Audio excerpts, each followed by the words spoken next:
Today I saw a dude try to physically remove a teenage girl from the disabled seating on the train, complained about his weak ankles and hypertension and how pathetic and discourteous the youth are. She literally threw her prosthetic leg at him. Honestly, I can see this happening. If I've learned anything from my brief stints on the metro and other such mass transit systems, it's that weird things can just happen. With so many people in one location, someone's bound to be a whack job, and you know what? In this instance, we discovered them. Hello everybody and welcome to Kalbus! My name is Lumo, and today we're returning to my favorite subreddit, r/Tumblr. A subreddit dedicated to posts from that wacky little cyan site that isn't actually cyan, it's in fact more of a navy blue color. Let's just get right into it. This is a boss fight, but I don't know which one the boss is. I would believe either, really. In fact, this might just be the end of Dark Souls 3, Soul of Cinder versus the Cinder of Soul. Honestly though, I would wager on the one being dressed more ridiculously being the player character, but like, if you're showing up in like a salmon polo and khakis,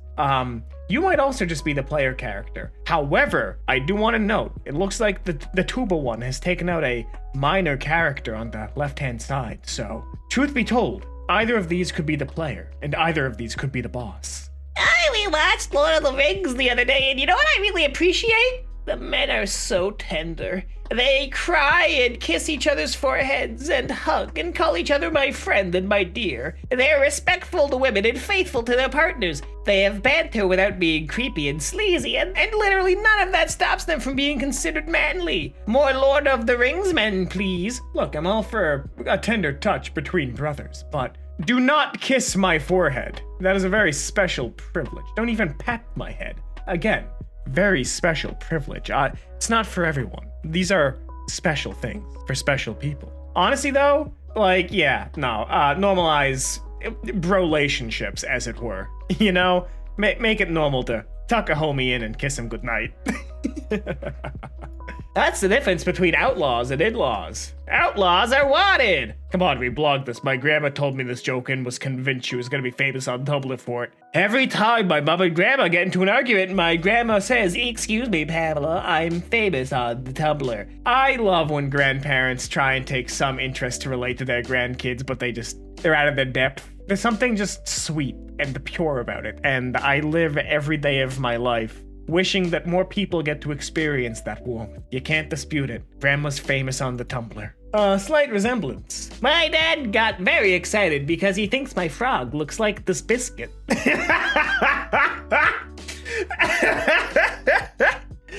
Getting excited about something so stupid is 100% a dad thing to do, and I hope one day when I reproduce, A, that society will not collapse because of it, but B, that I can get excited that a biscuit looks like a frog, and you know what, my kid's just going to accept it. I really hope that's the case, because I think this is very pure, and I love it. Well, I'm here, let's debunk some stuff. Aspartame does not give you cancer, gluten is not bad for you if you're not allergic and don't have celiac disease. Superfruits aren't real, they're just healthy things with maybe some nicer levels of certain vitamins. Vaccines do not cause autism or really anything, and the chemicals present in them that typically scare you on such minute amounts that they do precisely frick all in your body. We're talking scales of 1 part per million. You cannot do a cleansed diet to rid your body of toxins, your kidneys and livers have that covered. GMO foods will not kill you, most genetic crop modification just makes our crops hardier and produce more food, and genetic modification does not inject more chemicals into your food, it's just minor altering of the DNA that makes the exact same stuff your DNA is made from. If you feed your cat a vegan diet, I will personally come to your house with the skull of a long-dead predator, point out the shape of its jaw and teeth as indicators of its predatory feeding habits, and then beat you with it. That last one hurts, because I've heard the stories of people doing that, and I'm just like, this is just animal abuse with more steps. You're dragging this out. If you're going to kill the damn thing, just kill it, you sick. But on the other hand, if you just feed it a good diet, it'll live longer and have a happy life. So really, it's your choice between torturing animals or feeding them properly, you know? And I feel like if you're a vegan to save the animals, you probably, you know, don't want to torture the animal. I'm just saying. If there's a heavens no and a hell yes, why isn't there a purgatory maybe? Perhaps! Oh my god. Yes, I like perhaps. I like that perhaps is the dead center between heavens no and hell yes, but also that it is simultaneously, and I can't stress this enough, It's comical that it's the only one that's contracted in any way, because Purgatory is always the middle ground, and the fact that it's the middle ground between Mayhaps and Purgatory just makes that even better. It's so good. Oh wait, no, it does exist. It's because something will exist in limbo in a state of uncertainty. So we got hell yes, in limbo, heavens no. Someone out there on the internet found the original booklet that came with the original Nintendo system version of Tetris, and hold on to your hats, people. The blocks have names. The blocks have names. I'm glad they named the line piece Hero, because that is honestly probably the most accurate thing I think I've ever heard. Smash Boy, another good name. Cleveland Z and Rhode Island Z. Not really sure what you had to do to get those names, but Orange and Blue Ricky, literally the best characters in Street Fighter. Don't at me. Look how much he's grown! My son! It's like one of those pills you put in water and it turns into a sponge dinosaur. What YouTuber was it that put like a pill Jesus into a water and was waiting for him to grow and then drank the horrible Jesus water with a fully inflated Jesus in it? Someone did that. And I think they're okay, but they could also be dead. Who knows?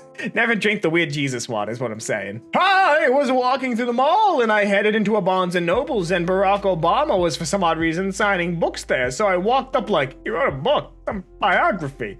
And when I got up to the desk, all the books were just lizards. And Obama replied to my inquiries with a simple, they have no names, but there's an identity to be acknowledged. And then he smiled and signed another lizard. And then there was something about a surprise dragon. And then I woke up. Babe, wake up. New Dream Obama quote just dropped.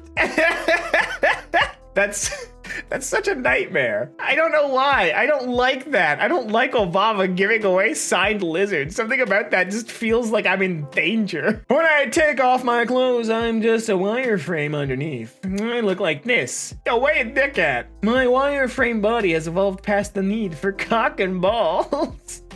I can't improve this post anymore because the top comment is just, then what are you going to torture? Because as you guys know, sometimes life is just CBT. Without the CB. Thank you for your time. Britton Croston is such a great example of how the concept of raw intelligence doesn't exist, and that people can have wildly varying types of intelligence. This man is the best brain surgeon in America, possibly the world. He invented a new way to treat seizures. He separately conjoined twins in a surgery that everyone else said was impossible, and he thinks going to prison makes you gay. He thinks the pyramids were grain silos built by the biblical Joseph. So maybe you suck at something because you're in one area you're Ben Carson the politician, but in the other area you might be Ben Carson the neurosurgeon. This is tremendously inspiring and utterly horrifying at the same time. Yes! Look, you guys know the quote. If you judge a fish by its ability to climb a tree, it'll walk away thinking it's a failure. Find what you're good at and practice it.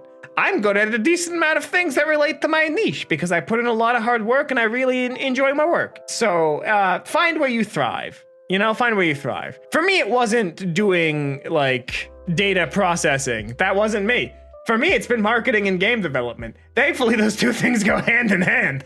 But yeah, no, find what you're good at. Can't wait to commission an oil portrait of myself, but then make it really fricked up and scary, and then I'll store it in some dusty back room of my manor house and deliberately set up dinner party guests to stumble across it. And then when they're gazing upon its wretched face, I can dramatically step out of the shadows and chuckle villainously as I give some half-baked excuse as to why it's like that. And then I'll usher them back to dinner and spend the rest of the night dropping hints that add up to me being born sometime in the 1770s despite my obvious youth. I don't know why I did that as like a discount Grunklestan, but like I could imagine Grunklestan doing this. Yeah, my roommate's been watching Gravity Falls and like she got the, but my aim is getting better, and it lives in my head rent free, all hours of the day, all hours of the night. A few weeks back, I looked up the source of "We Deserve a Soft Epilogue, My Love" because it's such a lovely, evocative line, and I wanted to know the name of the poet who wrote it, and it was from Captain America fan fiction. In whatever manner it comes to be, love is never wrong, especially between one who has so much of it to give and one so desperately in need of it. Is from a Naruto fanfiction. We are living in a web of lies. Those who need no gods or kin to aid them must rely upon themselves,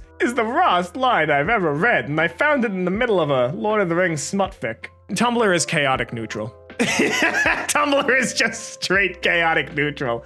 We didn't need to know any of this forbidden information, and yet here we are, our lives degraded rapidly for it. Honestly, fanfictions have a lot of untapped potential, like a lot of untapped talent that I think could write really amazing things, and they probably do, and their fanfictions are amazing, but a lot of publishers have a hard time selling it to their boss that I found this kid, they can write really well. The first thing they wrote was Naruto giving the big fat Italian sausage to Sasuke. That's a very hard sell to most publishers. A big part of the story is lost when it becomes a movie. A big part of the story is lost when you cut a frickin' circle out of it. God, I would kill to read what incomprehensible nonsense is contained on this disc-shaped cutout of Harry Potter and the Sorcerer's Stone. I want to know what kind of story it then tries to tell when the entire book has Professor Quirrell's, like, signature stutter because of the fact that the page is not just missing a giant disc-shaped circle. Man, I hate it. Which is creepier? This animatronic Elvis I ripped the face off of while disassembling it, or this selfie of me wearing its face? The fact that you thought of doing this at all, yeah, it says a lot about our society. The bottom text, thank you, have a nice day. John Kalbus, I'm here every week. Random linguistic observations number 137. In American English, depending on the tone, expression, posture with which it is delivered, the word yeah can mean any of. That is correct. I approve. I don't care. I am skeptical. I wasn't listening. I agree to your proposal. I require additional information. I support you in this undertaking. I didn't tell you because I thought it was obvious. I recognize the truth of your words but fail to see the relevance. I am a sapient jug of fruit punch. That last one took me a second to process. I was so busy trying to read all of these correctly that I failed to realize the KoolAid Man once again barging into the post to violently make it about himself. Honestly, the KoolAid Man is an unlovable narcissist, and he plagued my childhood, and he's back now to torment us. Strawberry short snake. Oh my god, no. No, this is too adorable, and the plot is killing me. I would love to get bitten by that.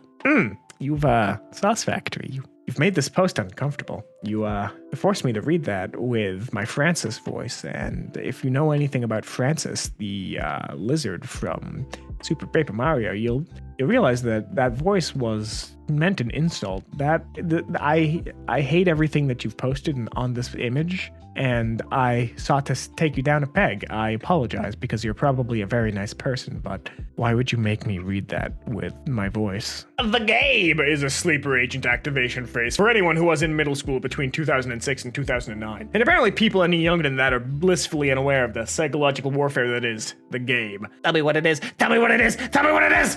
It doesn't matter. We've already lost.